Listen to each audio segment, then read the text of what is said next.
Wow. I'm so speechless right now. This show gets better and better in every episode I tune into every week. Lines were drawn, tough calls were made. Oh, the humanity.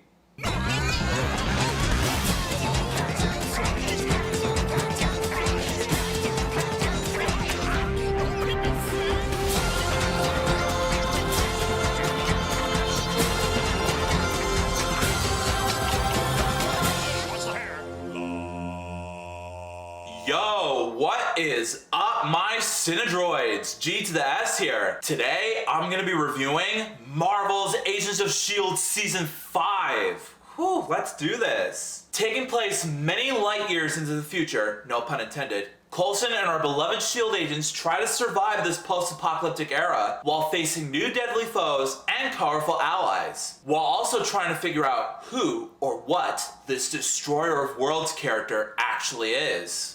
Oh, okay.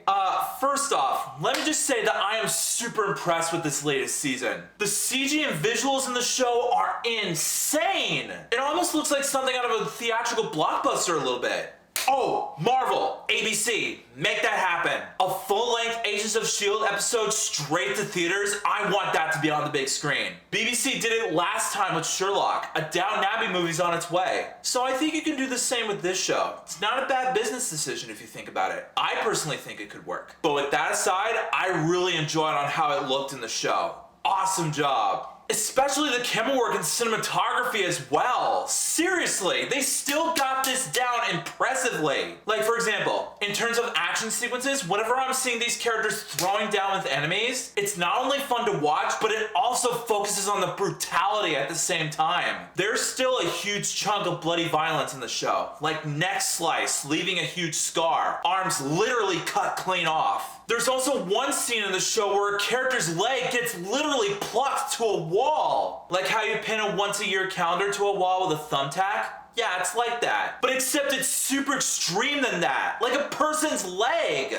on a piece of stair railing or something like that. Yeah, like I said, not a kid's show whatsoever, unless you want to purposely traumatize your kid for life. In fact, what kind of twisted and demented person would ever do that? Anyways, tangents aside, in terms of execution, the action and cinematography was well-paced and amazing. Great job. Also, Joss Whedon's direction in the show still remains one of the best directorial work I have ever seen, even in a TV show. Great stellar acting by everybody, from Clark Gregg to Ming-Na Wen to Chloe Bennett to Ian DeCastiger. They all performed phenomenally well. Now, since I'm currently watching Season 6 on ABC every week during the time I'm filming this review, on my phone no less, I'm hoping that Joss Whedon can keep up the great work coaching throughout the upcoming new episodes in the process, because he's a television legend, if not one of them, if I could have said it better myself. Even when he's developing the characters through these tough situations that they're going through. In terms of dramatic and emotional moments, they do not keep it a happy-go-lucky sci-fi adventure, no. There is a brutal and a bit of a fear factor fashion to it, and that's what made the show so spectacular. But they also kept the biggest secret hidden until its season finale, like they always do since Season 1. It always shines in the show. So awesome job for keeping the same feeling while also coming up with new ideas, new characters, and even new foes for them to face. Keep up with the continuity, guys. The story,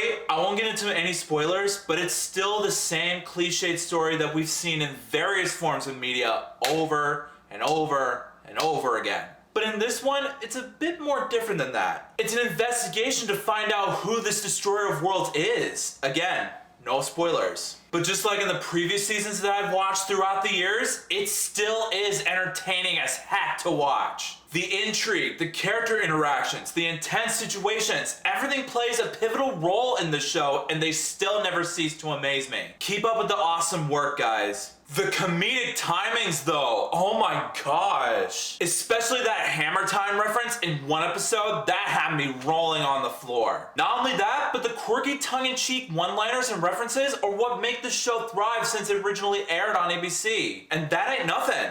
With that said, guys, in the end, I thought Season 5 of Agents of S.H.I.E.L.D. was thrilling. It was fun, action-packed, dark and brooding when it needs to, comedic when it has to, brutally violent, but an overall great adventure if ever there was one, and I cannot wait to see what kind of twists and surprises they can throw at me in Season 6. So stay tuned for that once I finish it. But in the meantime, I rate season 5 of Agents of S.H.I.E.L.D, obviously, a 5 out of 5 stars. What else can I say about the show? All I can say is that it was intriguing. Highly recommend it.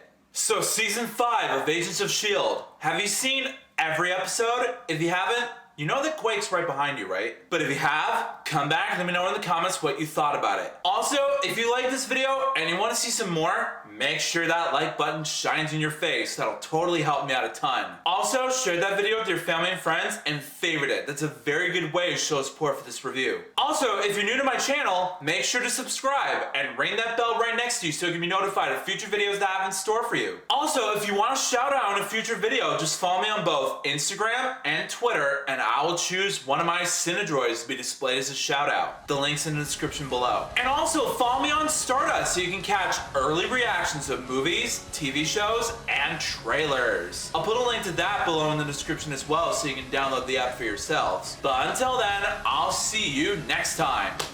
Peace out.